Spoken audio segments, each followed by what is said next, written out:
네, 안녕하세요. 진리의 전도자, 디지털 목자 최정현입니다. 길어지니까 좀 그러네요. 네, 제가 이제 가장 많은 관심을 가지고 사실은 이 전도라는 사명, 음, 성령이 이제 저를 깨닫게 하신 이후에 어느 날 갑자기는 아니에요. 서서히 깨닫게 되는데 어느 날부터 그 말씀들이 그냥 뭐 이해가 안 되는 여러 말씀들이 쭉 나열되던 이 말씀들이 물론 부분 이해는 했죠. 근데 갑자기라는 표현을 자꾸만 쓰네요. 전체가 마치 그 톱니와 톱니가 이어지듯이요. 말씀들이 이어지는데 그 말씀들이 이어지는, 그러니까 우리가 말씀을 정확하게 마음에 새기지 못하고 알지 못하는 이유가 그 속 안에 있는 비유의 참뜻을 모르기 때문이 그래요. 뭐 뿌리 씨의 비유, 또 뭐 그 하나님의 그 한 드라크마의 비유, 이런 것이 뭔지를 모르는 거예요. 그냥 이야기, 나레이션, 이야기로 듣는 거예요. 그리고 그걸 말씀을 읽었다고 생각하는 겁니다. 이렇게 보면서 그래, 드라크마를 찾았다는군. 그리고 누가 드라크마라는 건 이런 의미가 있습니다라고 얘기하면 그런 의미가 있나 보다. 그게 전부예요. 다시 말하면 말씀이, 하나님의 로고스가, 하나님의 진심된 뜻이 이 마음에서 깨달아지지 못하는 것, 이것은 다 우리의 지향하는 바가 믿음과 은혜, 즉 진리에 관심을 갖는 것이 아니고 이 세상과 땅에 있는 습관대로, 땅에서 살아온 방식대로 그거를 이해하려고 하는 겁니다. 그러면 성경이 만약에 전체적으로 6만 귀절 정도가 있다는데 6만 귀절에 뭐 한 반은 둘째치고요. 10분의 1도 무슨 뜻인지 몰라요. 그냥 단어를 축 나열한 무슨 얘기, 좋은 얘기 같기도 하고 이렇습니다. 그러면 그렇게 이해한 목사라는 타이틀을 딱 다는 순간에 거기서 좋은 말만 꺼내와요. 그리고 땅에 속한 자들, 이 땅에서 낳은 흙에 속한 자들, 아담의 그나마도 자손된 자들이면 괜찮은데 아담과 관계가 없는 열방의 이방에 율법이 없는 자들 같으면 그냥 복이라는데 환장을 합니다. 여러분들 환장하시죠? 미치고 펄쩍 뛰는 거야. 복 좀 받으면 막 기뻐서 뛰다가 죽죠. 죽는다. 그건 둘째 치겠어. 하다못해 이 노자의 책, 장자의 책조차도 읽어보지 않은 그런 수준의 인본을 가지고 따지는 거예요. 그러니까 장자의 이야기가 나오면 이렇게 읽으면 뭐라고 생각하냐면 뭐 역설적인 얘기 몇 마디 하는구나. 그 안에 지혜가 있지. 땅의 지혜, 인본의 지혜. 근데 그것도 몰라. 오직 찾아가는 게 뭐냐면 우리 동물들 이렇게 보면 저는 아주 그러니까 개를 사랑하는 그런 사람 중에 한 사람이기 때문에 참 개 얘기를 듣는 걸 싫어해요. 그렇지만 이제 보편적으로 개에 대한 많은 비유들이 있으니까 얘기를 하면 개나 동물들이 꼭 그런 건 아니라고 저는 봅니다. 저는 개의 심리도 잘 알아요. 근데 이제 그냥 동물이라는 걸 놓고 보면 먹을 것만 찾아다니고 그 참 더러운 짓 하는 것만 좋아한다고 생각을 해요. 물론 그렇지 않은데도 불구하고 딱 그런 짐승 수준이 딱 되는 거예요. 그래서 짐승인 거예요. 깨닫지 못하는 자는 짐승 같도다. 그러면 여러분들 지금 신앙생활이라고 교회 갔어. 교회 간 목적이 뭡니까? 기억이 안 나시죠? 근데 교회에서 설교하는 사람이 어떤 설교를 할 때 또는 어떤 교회가 마음에 부딪힙니까? 그것도 모르겠어요. 그냥 막연히 잘 된다? 불교도 마찬가지죠. 불교에 왜 갑니까? 또 샤머니즘도 마찬가지예요. 정원수 떠놓고 비는 것도. 항상 거기에 지성이면 감천이라는 거 어디 그지 같은 거 하나 주워가지고 그걸 무슨 진리인 것처럼 따라가잖아요. 근데 사실은 지성이면 감천입니다. 그것은 제가 이해한 거로는 하나님의 일반 은총이 있고 특별 은총이 있는데요. 이 특별 은총은 하나님의 말씀을 깨닫는, 그래서 이제 구원에 이르게 하는 그 길을 계시로 알려주는, 그래서 그게 특별 은혜 이렇게 불러야지 은총이란 말보다도. 근데 일반 은총, 일반 은혜는 뭐예요? 악인에게도 의인에게도 비를 내리시고 악인과 의인도 똑같이 밥을 먹고 부해지기도 하고 가난해지기도 하는 거예요. 하나님이 허락 안 하시면요, 아무리 마귀가 주고 싶어도 가이사의 것을 얻지 못합니다. 그러면 그건 무엇을 따라 움직이죠? 그 사람이 어떻게 생활했고 어떤 마음을 가지고 살아왔느냐가 마지막을 결정합니다. 제가 이런 얘기하면 듣는 사람들은 기분 나쁠 수도 있고 그렇지만 왜 지질이 안 풀리는 집안 있잖아요. 자손들 되는 것도 없고 병은 끊임없이 오고 뭐 무슨 유전이란 이유로 어느 때가 되면 암이 탁탁 오고 왜 그러죠? 그 윗대가 뭐 쉽게 하면 조상이라고 합시다. 아주 진짜 더러운 삶을 산 거예요. 근데 문제는 이 더러운 삶을 살아도 그 자손이 눈을 뜨고 저것이 잘못되었다라고 자기가 깨닫고, 우리가 이제 뭐 심리적으로는 역성격이라고 그러는데, 저렇게 살지 않을 거야. 우리 부모네는 잘못됐어. 라는 걸 자기 스스로 이게 고백도 하고 또 그거를 되뇌이고 그러면서도 최선을 다해서 살면 그런 저주가 없어집니다. 그리고 뭐 두 번째는 그걸로 고생을 되게 하면요, 새로운 일반 은총을 얻기 위한 열심의 노력들이 삶에 있게 돼요. 그러면 좀 풀립니다. 그럼에도 불구하고 잘 안 풀리는 게 하나 있어요. 그게 뭐냐면 그 윗대가 더러운 음행, 간음, 음란, 더러운 것을 행하는 집안입니다.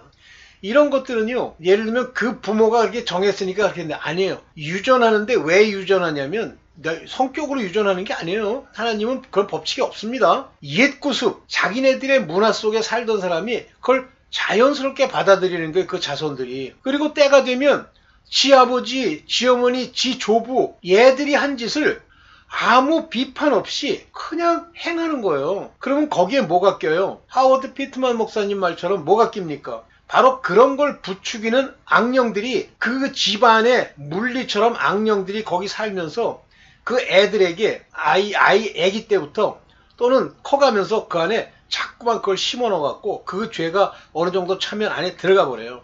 여기서 주의할 점, 제 얘기가 반드시 옳은 건 아닙니다.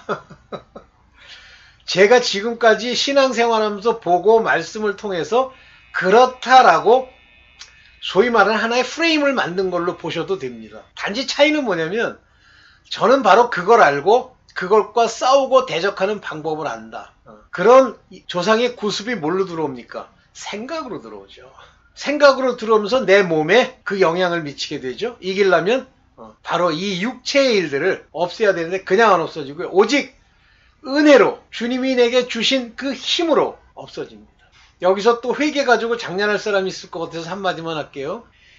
회개는 보세요. 첫째 물세례라고 하는 그 회개의 세례는 언제 예표가 되냐면 홍해를 지날 때 세례를 받았다 그러면서 어디로 갑니까? 초막으로 가죠. 광야로 가죠. 그들이 그 세례를 받고 그들의 죄를 다 벗고 아버지의 명하신 대로 믿음의 길로 갔습니까? 못 갔죠. 아라비아 광야에서 얼마를? 38년을 헤맵니다. 뭘 가리키시려고? 징계와 고난으로 순종을 가리키려고. 순종했습니까? 결국 순종을 못했죠. 왜 그렇죠? 아직 믿음의 요단강을 건너 하나님이 죄사함을 받게 하고 율법의 것들을 완전히 벗어내는 그 예표가 이루어지기 전까지는 안 됩니다. 그러면 거기서 뭘 받습니까? 아라비아 광야에서 바로 율법이 모세로 인해서 주어지죠. 제가 지금 정확하게 시기가 기억이 안 나는데 요단강을 건너기 아니죠. 홍해를 건너기 전에 율법을 준 게 아니라 건너고 나서 준 걸로 압니다. 불순종하니까. 그러면 율법이 요구하는 바가 뭐예요? 율법이 마음을 정결케 하고 이 마음의 세례를 받아서 그거를 지키는 겁니까? 율법이 요구는 몸으로 지켜라 그거죠. 그냥 일단 지켜 이거죠. 그러면 하나님의 저주가 멈춰 지켜 이거죠. 율법은요 그냥 몸으로 지키는 거예요. 마음으로 무슨 뜻인지 몰라도 적혀있는 대로 지키는 겁니다. 적혀있다? 의문에 속한 거죠. 이대로 지키면 재앙이 안 와요. 이게 율법의 특징입니다. 자, 오늘날 교회로 돌아가 봅시다. 제가 가장 많이 관심을 가지고 영상을 만들고 찍고 하는 게 다 이 율법에 속한 교회에 관한 이야기인데 한번 봅시다. 여기 교회에 가서 교회라고 가가지고 뭐 배워가지고 뭐 하죠? 회개하러 하니까 회개하죠. 예수 그리스도 이름뿐이죠. 예수가 누군 줄 알아요? 예수가 죄를 속량한 그 속량의 그 모든 일을 아볼로 수준만큼이라도 압니까? 에베소 교회의 담임 목사였던 아볼로 열심히 가르쳤지만 그들은 요한의 세례밖에 모른대잖아요. 요한의 세례가 뭐야? 율법에 자기네들이 쓰고 있는 껍질을 벗어내는 거죠. 율법만 벗어내는 거예요. 그리고 어떻게 합니까? 출애굽하죠. 율법은 어디에 속한 거예요? 세상에 속한 거예요. 땅. 거기서부터 벗어나죠. 그걸로 끝납니까? 하나님께로 가야지. 하나님께로 간다는 말이 뭐예요? 예수 그리스도로 그 말씀이 하나님의 뜻이 어디에 새겨져요? 우리 신비에 새겨져야 되잖아요. 심령에. 새겨졌습니까? 뭐 물세례 그러니까 회개한다고 어디서 이제 쉬운 거 어떻게 회개합니까? 물으면 가짜가 진짜 특수 가짜가 입으로 나불나불 하면 됩니다. 그게 돼? 입으로 이런 죄 졌습니다. 저런 죄 졌습니다 하면 돼? 참.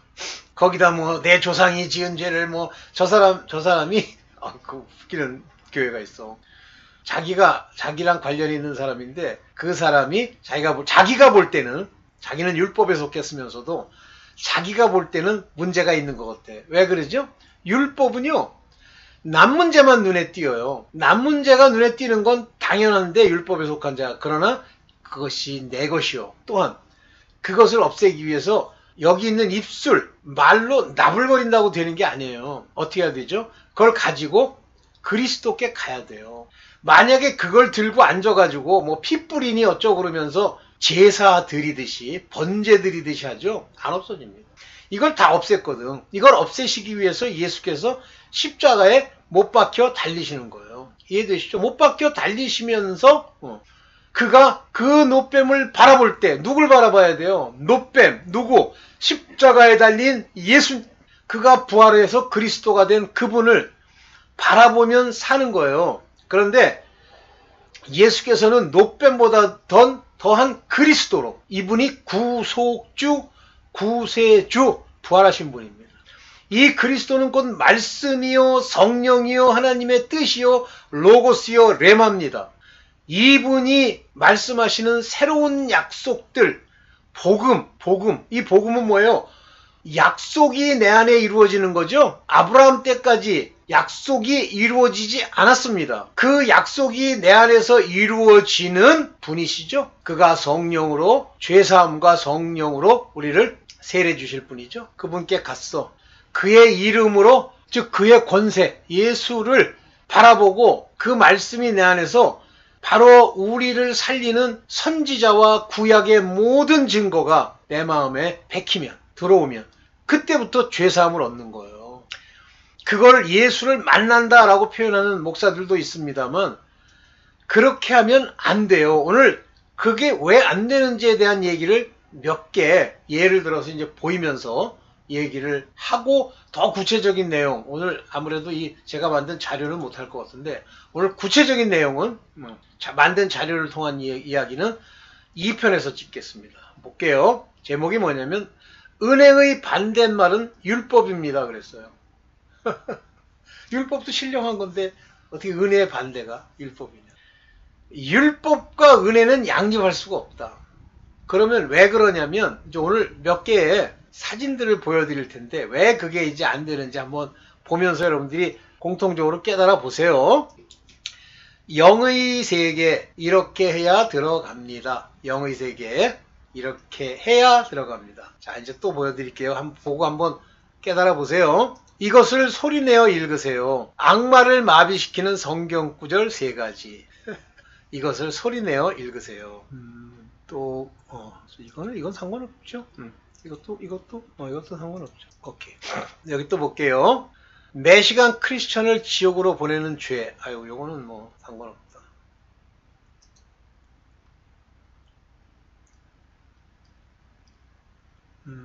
네, 요거 한번 볼까요? 제가 이거 되게 뭐라 그랬더니 이 양반이 나한테 할렐루야 그러랬다고 또 뭐 댓글을 달았더라고. 아직도 방언을 못 받으셨나요? 요것도 이제 마찬가지 얘기입니다.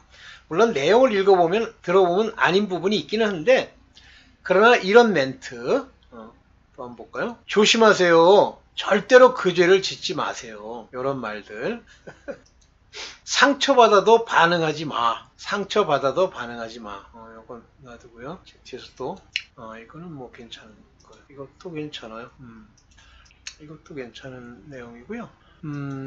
이것도 괜찮은 내용이에요. 제가 많이 지금 받아놨는데 이거 받아놓은 게 많은데 네. 성령님이 가장 기뻐하시는 고백 10가지 당신을 위한 위로와 평안이 준비되어 있습니다. 이것도 괜찮은 내용이고요. 이것도 괜찮은 내용이고요. 이것도 괜찮고 아주 전형적인 하나님이 이미 다 아신다는데 왜 기도해야 하죠? Must watch 이렇게 해놨어요. Christian Insight 자, 여러분들 이걸 이거 이제 보내면서 자, 여기 지금 제가 영상 이렇게 캡처해 놓은 걸 여러분 보여드렸는데 보면서 어떤 공통점을 발견하셨나요? 발견하셨어요? 발견 못했을 수도 있고 발견했을 수도 있는데 아마 발견하신 분은 10명 중이면 뭐 한두 명? 발견 못하신 분은 8, 9명? 이렇게 되시나요? 내 구독자는 좀 다르시죠? 자, 이것들의 특징이 뭐냐면 전부 나라고 하는 게 주어가 되어 있습니다. 나라는 게. 여기 의문도 마찬가지예요. 여기 보면 하나님이 다 하신다는데 왜 기도해야죠? 왜라는 말에 왜 기도해야 되죠? 라는 말에 뭐예요? 내가 왜 기도해야 되죠? 나, 인간. 그런 게 여기 나타나 있는 거죠? 인간이 왜 기도해야 되니? 요거 볼까요? 성령님이 가장 기뻐하시는 고백? 요 고백을 하는 자가 누구예요? 나죠? 성령님이 이 고백을 하면 기뻐하십니까? 자, 이런 자세, 뭐 저도 그랬어요. 저도 내가 뭘 해야 하나님 기뻐가? 오늘 가서 그래 한 3시간 기도해야지. 3시간 막 주여. 뭘 기도할까? 그러면 그래도 역시 내가 죄 지은 게 있으니까 죄를 회개해야지. 주여. 3시간. 그러고 나면 또 뿌듯하죠? 뭐가 뿌듯한 거예요? 내가 뿌듯한 거죠. 내가. 여기 성경은요, 나라고 하는 걸 주체로 읽으면 특히 한국어로 번역된 거, 번역된 거는 헬라어를 가지고 얘기해봐야 소용이 없대나? 잘못 번역된 게 당연히 있지, 인간아. 아휴, 어떤 사람이 그걸 썼더라고요. 에휴, 네 멋대로 가라. 그러면 막 완전히 바꾸느냐? 바꾸면 그걸 완전히 바꾸잖아요. 성경의 어떤 내용을 아버지는 A라고 그랬는데 A의 반대말, A 봐 이런 걸 만약에 성경으로 해석을 하잖아요. 그러면 어떻게 됩니까? 그건 이미 영적으로 이거는 위경이다, 외경이다. 이거는 거짓 복음이다 하고 구별해내죠. 그런데 조금씩 변화되는 거는 왜 발견 못합니까? 대개 뭐의 문제예요? 시제의 문제. 그것이 가지고 있는 의미상의 문제도 있겠습니다만은 시제, 주제, 또 주어 이런 것의 차이죠. 큰 차이가 많습니다. 하늘나라는 침노하지 않을, 천국은 침노하는 자의 것이다. 말이나 됩니까? 그러면 다 침노하지? 왜 침노 안 해? 그런데 그게 부정과고 중간태라는 걸 알면 어떻게 돼요? 미완료인가? 미완료가인가? 그러면 어떻게 돼요? 중간태가. 내가 내가 달려가가지고 글로 들어가는 겁니까? 주어는 나라고 돼 있죠. 우리라고 돼 있고 1인칭이 주어지만 실제 뭐예요? 1인칭은 수동태로 당하는 거고 누가 그 중간태의 주어예요? 하나님 은혜. 그러니까 이런 데서 묘하게 실이 율법에 속한 성경으로 바꿔버렸다니까요. 근데 면밀히 읽으면 그걸 알 수 있는데 왜냐면 안 맞아요. 이렇게 충돌이 나기 때문에. 그런데 어떻게 읽는 겁니까? 아전인수. 나를 위해서 읽는 거예요. 그래서 율법에 속하는 겁니다. 나중에 이제 뒤에서 한번 더 얘기할게요. 율법에 속하는 건 전부 주어가 나예요. 내가 해봐야지. 내가 이렇게 열심히 했는데 내가 이거 매일 기도를 나불나불 하던 제대로 하던 한 3시간 했는데 회개 안 되게 하나님이 용서 안 해주시겠어? 진노는 멈추십니다. 왜냐하면 물세례라는 건 하나님이 주시는 성결의 표를 받게 하기 위한 옛날에는 성결의 표를 받게 하기 위한 깨끗이 함이지만 본질적으로 여기도 나중에 보겠습니다만 완전하게 하지 못한대잖아요. 그러면 죄가 완전히 없어져야 되는데 또 드리잖아. 그래서 그 제사장은 매번 똑같은 제사를 또 드린다고 되어 있죠. 못하러 드려. 완전해졌는데. 물세례라는 것은 완전하게 죄사함을 얻게 하는 것이 아니에요. 그러면 물세례를 통해서는 본질적으로 얘기하면 하나님께 가는 거예요. 그리고 제사 드리듯이 고백하고 피 뿌리고 이따구 행위, 모양 나타낸다고 되는 게 아니에요. 옛날에 어떤 목사가 어떤 가짜가 깨달은 줄 알고 피는 회개요. 그 피를 우리가 마시고 이러면 없어진다 그래가지고 순복음 계열의 목사인데 그걸 배워가지고 그랬대. 나도 들은 얘기예요. 이렇게 피를 묻혀서 뿌리잖아요. 그 단 앞에 뿌리고 자기 마음판에도 뿌려야 된다고 뿌렸대. 좋아 뿌려 그러면. 그리고선 그래도 이걸 아까우니까 놔두면 안 되지. 그래서 거기 있는 교인들이 막 하려는데 피를 핥았다 이거야. 그리고 회개를 했다는 거야. 그러다가 아무래도 안 되거든요. 열매가 안 좋거든요. 그러니까 이 목사가 순식간에 그걸 버리고 가버렸대. 그나마 다행이지. 근데 바로 그거예요. 다들 어떤 형식과 모양, 외식, 겉으로 나타내는 것으로 뭐 어떻게 될까 그러고 하는 거예요. 내가 그래도 이 피를 이렇게 핥았는데 이 핥는 행위가 뭐 내가 꼭 핥아서 먹겠다는 건 아니고 이런 정도로 피를 귀히 여겼다고 하느님이 보지 않을까? No. 뭐로 만 되냐? 은혜로 되는데 은혜가 뭐예요? 은혜와 진리라고 얘기하잖아요. 은혜가 뭐예요? 말씀, 로고스, 하나님의 뜻을 아는 빛, 예수께서 말하는 레마, 그 말씀이 내 안에서 내 마음을 밝히고 그것으로 깨달아 희락과 화평과 기쁨이 와야지.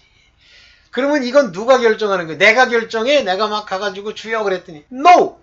부르심에 합당하게 내가 가서 아버지 앞에 무릎을 꿇고 그리고 이 마음에 그 말씀을 늘 받으면 그러면 하나님이 너를 택해서 세우죠. 근데 다들 이제 그래서 말은 들은 게 있어. 이제 성경 안에 있으니까. 그래가지고 이제 맨날 자기가 이거 열심히 하고 이렇게 하면은 하나님이 와가지고 저거 하지 않을까. 그런데 언제 그게 표가 딱 나느냐면요. 어떤 사람이 뭐 아나니아와 삽비라가 뭐라 그러더라. 난해구절이래. 아유 이 가짜야. 그게 왜 난해구절이니. 아나니아와 삽비라가 자기 재산을 팔아 주겠다고 하는 건 뭐예요? 행동이죠. 근데 그 마음엔 뭐가 있어요? 베드로가 그러잖아요. 너희 악독에 가득해 성령을 속이느냐 그러잖아요. 뭐냐면 받고 싶어. 복을 받고 싶어 아나니아와 삽비라가. 그래서 집을 팔았어. 그런데 얼마를 남겨. 왜 남깁니까? 마치 롯의 아내가 세상을 향해 돌아보듯이 재물과 부와 아름다움을 향해 쳐다보듯이 세상을 쳐다보는 거 아니야. 그 돈의 일부를 남기는 게 그거 가지고 뭐 딴 데 좀 쓰려고. 많이 팔지 마 처음부터. 그게 왜 난해 구절이 되냐면 모든 인간이 그런 모양상으로 뭐 내가 그래도 모양으로 이렇게 했는데 아니에요. 마음에 할래. 그게 중요한 거. 그래서 죽은 거예요. 뭘 난해 구절이야. 어휴 지멋대로. 네. 오늘 대부분의 교회들이 이와 같이 나라고 하는 나 하나의 개체 육체 이게 동물처럼 말이에요. 누가 공격해오면 막 숨고 같이 대적하고 배고프면 밥 먹고 하는 나. 내가 십자가와 함께 못 박혀 죽지 않았기 때문에 죽으면 어떻게 해요? 내가 없잖아. 내가 없다는 얘기가 뭐예요? 밥 안 먹는다는 얘기예요? No. 내 생각과 내가 옳다고 하는 걸 버리는 거죠. 옳다고 하는 거 다 버렸는데 그걸 어떻게 아느냐? 맨 처음엔 모르지. 근데 차츰차츰 말씀이 들어와서 빛을 비출 때마다 그것이 내 마음에서 밝혀지면서 하나님의 말씀에 창념하기 시작하는 거예요. 근데 아무리 교회를 다녀도 말씀이 없어. 관계만 있어 사람들이랑. 그거는 예수 그리스도를 만났다라는 표현을 쓰는데 말씀이 안에 들어온 게 아니에요. 그러면 그걸 내가 구별할 수 있느냐? 자기는 구별할 수 있어요. 관심이 어디에 있는지 보면 압니다. 내 머릿속에 들어온 생각들의 종류가 무엇에 대해서 생각하느냐를 보면 알고 근심이 안 떠나요. 자꾸만 이렇게 가지고 속으면 어떡할까 사기당하면 어떡할까 그걸 마귀가 계속 심어주는 거예요. 네가 노력하면 그 사기를 벗어낼 수 있을까? 그리고 실제 겉으로는 외식을 따라서 굉장히 열심히 하는데 정작 어느 때가 되면 돈만 딱 보면 순식간에 바뀌는 거예요. 제가 아는 어떤 자세히 아는 건 아니지만 어떤 여자분이 계신데 그 여자분의 제가 보는 제 나름대로의 판단입니다. 그 여자분은 돈 많은 연세 드신 양반들의 킬러야. 그렇지만 자기의 음욕을 채우기 위해서는 또 젊은 애들 잘생기거라면 또 환장을 해. 근데 그거를 문제는 뭐냐면 본인이 모른다는 거예요. 그러니까 어떻게 이제 같은 교회를 다니게 되면서 이런저런 기회가 있어서 그 양반이 밥도 먹고 이렇게 하면서 하는 곳에 이제 끼어 있어서 그런가 보다 그랬는데 자기도 모르게요. 그 젊은 친구 아르바이트 하는 친구가 잘생겼더라고. 근데 갑자기 코가 갑자기 딱 막히나 봐요. 콧소리를 팡팡 내는 거예요. 그래서 저 양반 얼마나 자존심이 센 사람인데 갑자기 콧소리가 나와? 그랬어요. 근데 어느 대학의 총장은 아닌데 하여튼 총장과 비슷한 곳에 있는 사람이 연세가 드신 분이 있는데 갑자기 이분이 그 연세 드신 분을 딱 만나는 순간에 자신감 넘치는 목소리로 아주 부드러우면서도 아주 쾌활한 그런 태도로 그 사람한테 얘기를 하는 거예요. 그런가 보다 그랬어요. 거기까지는. 근데 제가 아는 아주 유명한 기업의 이제 CEO죠. 되시는 분이 계세요. 근데 연세도 많으시 저보다 한 10년 위 분이신데 돈이 많죠. CEO인데, CEO 회장이지 회장. 근데 그 양반이 은근히 이제 그 여자들 관심이 좀 있더라고. 이제 그런가 보다 그랬는데 하루는 그 교회 다니는 그분한테 이제 관심을 보여. 그래서 내가 관심 있으실 모양이구나. 우선 넘어갔어요. 이제 뭐 와이프도 있고 다 계신데 배 큰일 날라고. 근데 내가 그 얘기를 했어요. 어떻게 하다가 그분. 이거 저 회장님이 관심이 좀 있으신 것 같은데 그랬더니 와 그때부터 갑자기 나 좀 소개시켜 주세요 그러는 거예요. 그래서 아니 연세가 나보다 10살이 많으면 많은데 자기보다 거의 뭐 15, 16년 이상 나이가 먹은 것 같은데 깜짝 놀랐어요. 농담인 줄 알았는데 농담이 아니에요. 자기도 모르는 내면의 죄악들이 안 없어지면 그렇게 붙어 있어요. 아주 이상한 신학교를 나와가지고 지금 목사 타이틀 달고 있어요 여자가. 무섭죠? 무섭습니다. 은혜로 몰아야지. 일단 여기까지만 제가 서론 비슷하게 찍고 본격적으로 구원은 의로움, 하나님의 의로움으로 받는다라는 제목으로 2부를 찍겠습니다. 네, 일단 뭐 여러분들 재미로 들으세요. 감사합니다.